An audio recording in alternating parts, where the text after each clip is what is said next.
Hey yo, it's your boy.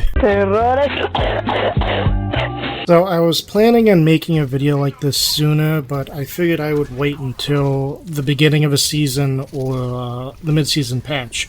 And would you look at that? They sort of kind of, but not really nerfed her, in my opinion. So I figured now would be the best time to put a video out like this. And just so you know, I'm not some fucking top 500 player with 1,000 hours in the game. I just happen to enjoy playing this certain character, and I wanted to share some of the habits and things I picked up while playing the character. Okay, one more thing. The footage I have captured on the background is footage I got before the patch, so that's probably why you're going to see me use the concussion mine more to deal damage instead of what I'm actually going to talk about in this video, since obviously you can't do damage with the concussion mine now. I understand why they nerfed it, because you can pull off some pretty interesting combos. Like in this clip of the Ash already shot me twice, so I was weak, but she was also weak as well, so all I needed to do was just shoot one rocket and then follow it up with an immediate concussion mine to kill her, and then, you know, we just got the point afterwards. You can just sit there at a tank and just pump rockets and concussion mines into them to build your ult very fast. Alright, now down to business. Pharah, in my opinion, is a very easy hero to play as. You fly around, shoot rockets at people, and occasionally die when you ult. That's it. That's all you need to do. Since you're a very powerful hero, you're going to be counted constantly. Expect to be counted every single game you play as Pharah. Whether you're playing quick play, customs, competitive, no matter what, eventually the team's going to get sick and tired of you and switch to a hit scan. Because an uncontested Pharah that has no pressure applied to her will just dominate the entire game. The enemy team's not going to have a fun day. So expect to be counted constantly while playing this hero. When it comes to tanks, your biggest counter will be D.Va. And sometimes, depending on how accurate they are, a Mauga if they focus for you and you're out of cover and you're flying in a straight line.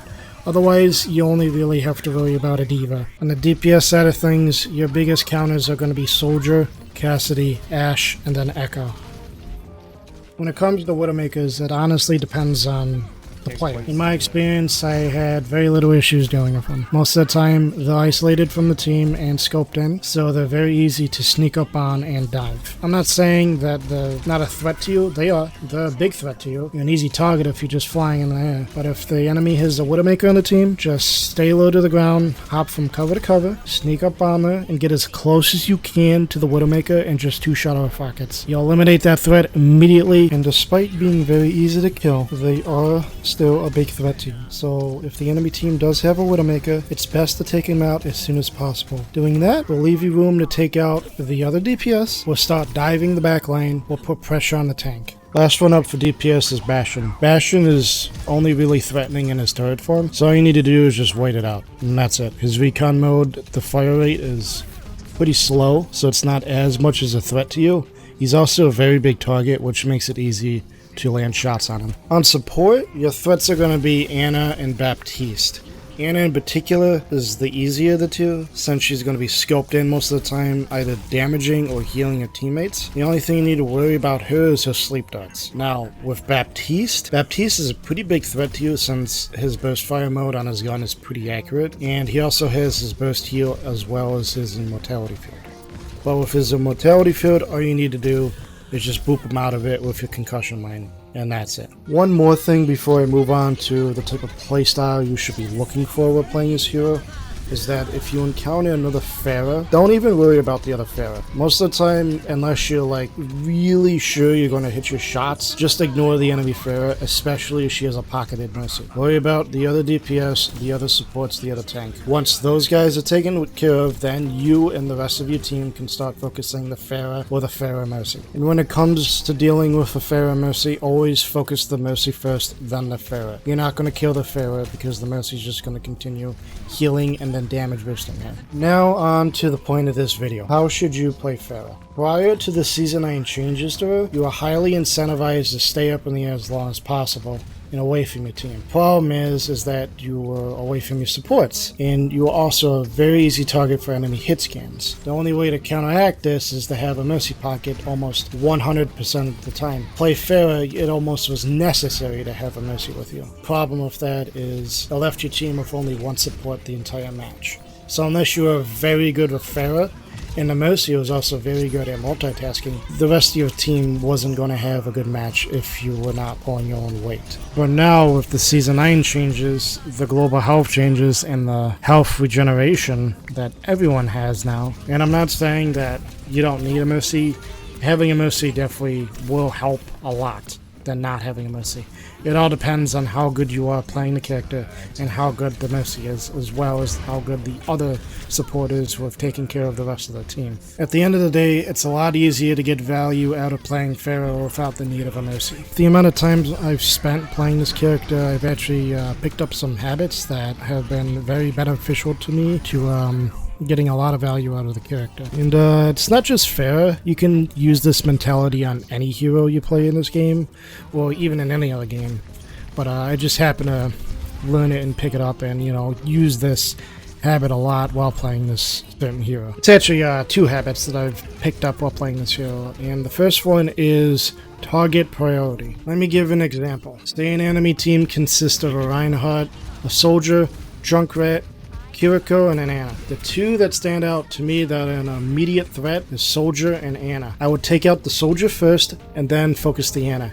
After that, you have a lot of freedom to do whatever else you want to do. Most of the hit scans that are a threat to you are good at medium to long range, so the best way to deal with them is dive them. Get in their faces and shoot them with the rockets. They have to aim at you and actually hit you with their bullets to kill you. You have rockets. Kill them with splash damage, kill them with direct impact. You have a lot more chances to kill them than they have to kill you. And I'm not saying be reckless and immediately dive them. Pharah is an opportunist hero when it comes to taking out targets. Find a target that happens to be isolated or out of position, dive them, get the kill, and get out as fast as possible.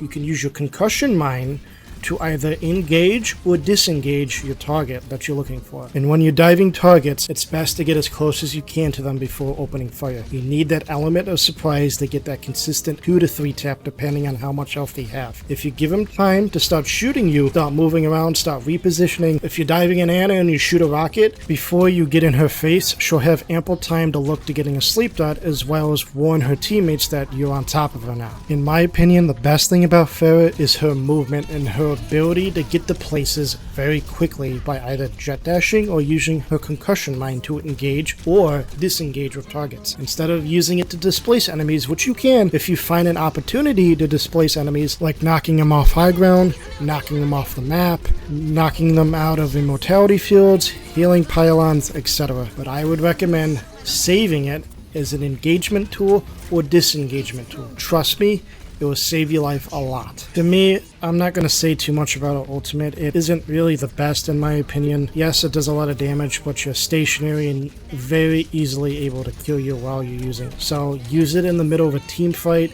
when everyone is distracted. Get behind the enemy and use it, or solo the tank. When in doubt, just solo the tank. You'll get value by killing the tank. If you die, at least the tank died with you. And when using your ult, get as close as you can to the ground as possible. Because if you're up in the air, you're not going to get value out of it. And yeah, that's the end of the video. I hope you enjoyed this video. I hope it was educational and you learned something from this. If not, that's fine. The fact that you took the time to click on this video and check me out is good enough for me. And to the people who did learn something, I hope you implement it into your playstyle to get more value out of this character. She's very fun. The movement is very fun. I want to thank you again for taking the time to check out this video, and leave a comment if you learned anything, or don't. It's up to you. This is the first time I've made a video like this, and yeah, I hope it turned out well. So, till next time.